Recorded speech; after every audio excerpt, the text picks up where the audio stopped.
ভোটের বাংলায় আজ আমার কেন্দ্র হলো জলপাইগুড়ি, উত্তরবঙ্গের আরও একটি গুরুত্বপূর্ণ বিধানসভা কেন্দ্র, যেখানে দেখা গেছিল যে বিজেপি প্রার্থী জয়লাভ করেছিলেন গত বিধানসভা নির্বাচনে।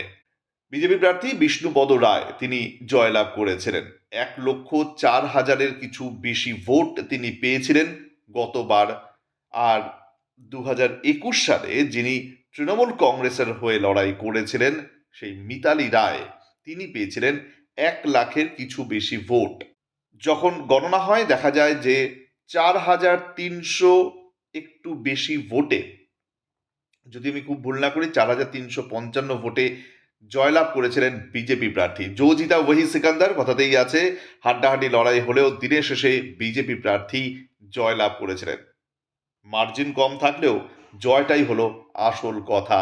আর সেইটাকে মাথায় রেখেই এবার কিন্তু তৃণমূল কংগ্রেসকে ভাবতে হবে যে গতবার ভোট পার্সেন্টেজে বিজেপি যেমন এগিয়েছিল এই কেন্দ্র থেকে, অন্যদিকে 4,500 হলেও না, আলটিমেটলি জয়টাই তো বড় কথা।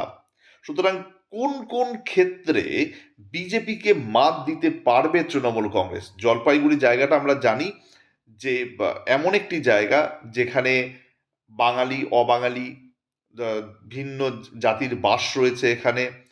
কিছুটা অংশ এখানে নেপালি রয়েছে, কিছুটা বাঙালি রয়েছে, চা বাগান এলাকা। সুতরাং সবকিছু মিলিয়ে অনেক ক্যালকুলেশন করতে হবে তৃণমূলকে, যদি তারা জয় আনতে চায় উত্তরবঙ্গ থেকে। কারণ আমরা জানি যে চা বাগানের শ্রমিকদের জন্য বারবার করে কিন্তু আওয়াজ তোলে তৃণমূল কংগ্রেস। একাধিকবার অভিষেক বন্দ্যোপাধ্যায়, মমতা বন্দ্যোপাধ্যায় গিয়ে চা শ্রমিকদের জন্য এই করেছি সেই করেছি বিভিন্ন রকম ফিরিস্তি দিয়েছে। অন্যদিকে তাদের অভিযোগ ছিল বিজেপি কিছু করেনি। আবার বিজেপি নেতৃত্ব যখন আওয়াজ তুলেছে যে রাজ্য সরকার কিছুই করছে না। সুতরাং এই অভিযোগ পাল্টা অভিযোগ তো চলতেই থাকবে। কিন্তু চা শ্রমিকদের জীবনে কি আদৌ কোনো সুরাহা হবে? তারা কি সঠিক তাদের প্রাপ্য পাবেন?